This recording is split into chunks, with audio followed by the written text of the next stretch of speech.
Assalamu alaikum. Penasai Studio News Channel. அஸ்ஸலாமு அலைக்கும் வரஹ்மத்துல்லாஹி வபரகாத்துஹு. பனசை ஸ்டுடியோ வழங்கும் இஸ்லாமிய செய்திகள். தமிழ்நாடு தௌஹீத் ஜமாத் மயிலாடுதுறை மாவட்டம் தேரிழந்தூர் கிளை சார்பாக அண்ணல் நபியே அழகிய முன்மாதிரி என்ற தலைப்பில் மாபெரும் பொதுக்கூட்டம் மிக சிறப்பான முறையில் நடைபெற்றது. தேரிழந்தூர் தெற்கு முக்கிய சாலையில் நடைபெற்ற இக்கூட்டத்திற்கு மயிலாடுதுறை மாவட்ட தலைவர் எஸ்.எம். அப்துல் ஹமீத் அவர்கள் தலைமை தாங்கினார். இப்பொதுக்கூட்டத்தில் சகோதரி ஆர். ஃபாத்திமா ஆலிமா அவர்கள் அண்ணலார் கற்றுத்தரும் அழகிய இல்லறம் என்ற தலைப்பிலும், சகோதரர் நல்லை எம். மைதீன் அவர்கள் விரல் நுனியில் ஸ்வர்க்கம் நரகம் என்ற தலைப்பிலும் மற்றும் சகோதரர் கே.எஸ். அப்துர்ரஹ்மான் ஃபிர்தௌசி அவர்கள் அண்ணல் நபியே அழகிய முன்மாதிரி என்ற தலைப்பிலும் மிக சிறப்பான முறையில் கருத்துரையாற்றினார்கள். தொடர்ந்து தமிழ்நாடு தௌஹீத் ஜமாஅத்தின் மாநில தலைவர் ஆர். அப்துல் கரீம் அவர்கள் இறை தூதரின் இறுதி பேருரை என்ற தலைப்பில் எழுச்சியுரையாற்றினார். இந்த ரத்தல் பண்ணிட்டு யாரு? அவர் ஒரு ஜோசியக்கார். உறுப்பினர்களும் சட்டமன்ற உறுப்பினர்களும் அதற்கு எதிர்ப்பு தெரிவிக்கிறார்கள். எந்த அளவிற்கு? தேமுதிகவினுடைய பிரேமலதா விஜயகாந்த் அவர்கள் மிக தெளிவாக எதிர்ப்பு தெரிவிக்கிறார்கள். உங்களுக்கு அவர் ராஜகுருவாக இருந்தால் நீங்கள் தனிப்பட்ட முறையில் வைத்துக் கொள்ளுங்கள், அரசு நிர்வாகத்திற்குள் அவரை உள்ளே நுழைக்காதீர்கள். தெளிவாக தன்னுடைய கண்டனத்தை பதிவு செய்தார். நாகை சட்டமன்ற உறுப்பினர் மாஜக அன்சாரி அவர்களும் சட்டப்பேரவையில் அது குறித்து ஒரு கருத்தை சொன்னார். மிக தெளிவா சிதம்பரம் சட்டமன்ற உறுப்பினர் மிக தெளிவா சொன்னார். என்ன சொன்னாரு? இஸ்லாமிய நம்பிக்கையாக வெளிப்படுத்த, உங்க நம்பிக்கை உங்களுக்கு லக்கும் தீனுக்கும் வலியது. உங்க தனிப்பட்ட நம்பிக்கையை விமர்சனம் செய்வதற்கு நான் ஆள் இல்லை. இஸ்லாம் எங்களுக்கு, எங்க நம்பிக்கை எங்களுக்கு, உங்க நம்பிக்கை உங்களுக்கு, அது வேறு, அது வெளியில் செய்யப்படுகிற பிரச்சாரம். ஆனால் உங்கள் நம்பிக்கையை அரசு இயந்திரமாக நீங்கள் தனிப்பட்ட முறையில் மாற்றக்கூடாது. அதை எப்படி நீங்க மாற்றுவீங்க?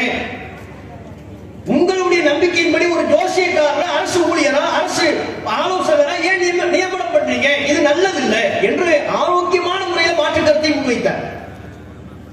வரலாற்றிலிருந்தும் சில செய்திகளை சொன்னார். சேர மன்னர்கள் இருக்கிறாங்கல்ல, அதுல ரொம்ப பிரபலியமானவர்கள் சேரன் செங்குட்டுவன். அவருடைய தந்தை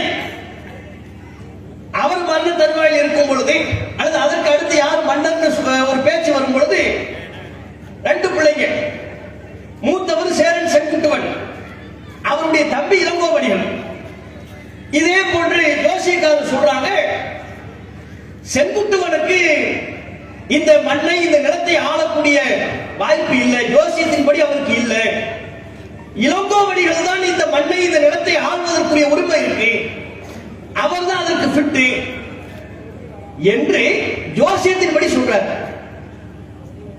அவருடைய தகப்பனார் நெடுஞ்செயல் ஆகிட்ட இப்படி ஜோசியத்தின்படி சொன்ன ஒன்றை தம்பி இளங்கோவடிகள் என்ன பார்க்கிறாரு? இல்ல, நம்ம அண்ணன் தான் அதுக்கு ஃபிட், இது ஜோசியத்தின் மூலமாக கணிப்பின் அடிப்படையில் சொல்றாங்க, இதை நம்ம பொய்யாக்கணும் என்று சொல்லி, நான் இருந்தா தானே என்ன மண்ணனாக்குவீங்க, நான் இருந்தா தானே எனக்கு முடி சுட்டுவீங்க, நான் தவம் இருக்க போறேன், காட்டுக்கு போறேன் போயிட்டார். நான் தவம் இருக்க போறேன், துறவரத்தை கூட போகிறேன், துறவரத்தை கடைபிடிக்க போகிறேன், இப்ப எப்படி என்ன மன்னராக்குவீங்க? எனக்கு ஆட்சி வேண்டாம், அதிகாரம் வேண்டாம், சொத்து வேண்டாம், சுகம் வேண்டாம்னு வெளியே கிளம்பிட்டார். யாரு? தம்பி. யாருக்கு அதிர்ஷ்டம் இருப்பதாக ஜோசியக்காரர் சொன்னாரோ அவர் அந்த கூற்றை பொய்யாக்கும் விதமாக காட்டுக்கு போயிட்டார், தவம் இருக்க போயிட்டார். எவருக்கு அதிர்ஷ்டமே இல்லை, இந்த மண்ணை ஆள முடியாது என்று அந்த ஜோசியக்காரர் குறி சொன்னாரோ அந்த சேரன் செங்குட்டுவன் தான் அரியணையில் அமர்ந்தான். இது வரலாறு. இந்த வரலாற்று செய்தியும் அங்கே எடுத்து சொல்கிறார். இப்படிலாம் இருக்கு, இதையும் உங்க கவனத்துக்கு நான் சொல்லிக்கிறேன். மற்றபடி உங்கள் நம்பிக்கை உங்களுக்கு, எங்கள் நம்பிக்கை எங்களுக்கு, எதையும் நாங்கள் விமர்சிக்க தயாரில்லை, பழிப்பதற்கு தயாரில்லை. ஆனால் உங்கள் தனிப்பட்ட நம்பிக்கையை நீங்க அரச இயந்திரத்திற்குள் நுழைக்க கூடாது. எல்லாரும் சொன்னார், அவர் சொன்னார். அவர் சட்டமன்ற உறுப்பினர். அவர் முதலமைச்சரின் தனி ஆலோசகர் அல்ல. அவருக்கு கொடுக்கப்பட்டிருந்த பொறுப்பு ரத்து செய்யப்பட்டு விட்டது. ஏற்கனவே அந்த ஆணை பிறப்பித்தது ரத்து செஞ்சுட்டாங்க. மக்கள்கிட்ட கடுமையான எதிர்ப்பு, எல்லாருமே எதிர்ப்பு தெரிவித்தாங்க. எல்லா கட்சியை சார்ந்த சட்டமன்ற உறுப்பினர்களும் வெகுஜன ஊடகவியலாளர்களும் எதிர்ப்பு தெரிவித்தார்கள். இக்கூட்டத்தின் நிறைவாக மத்திய மற்றும் மாநில அரசுகளுக்கு பல்வேறு மக்கள் நல கோரிக்கைகள் மற்றும் கண்டன தீர்மானங்கள் வாசிக்கப்பட்டு ஒருமனதாக நிறைவேற்றப்பட்டன. இப்பொதுக்கூட்டத்தில் ஏராளமான பொதுமக்கள் திரளாக கலந்து கொண்டு சிறப்பித்தனர். இதுடன் பனசை ஸ்டூடியோவின் இந்த செய்தி அறிக்கை நிறைவடைந்தது.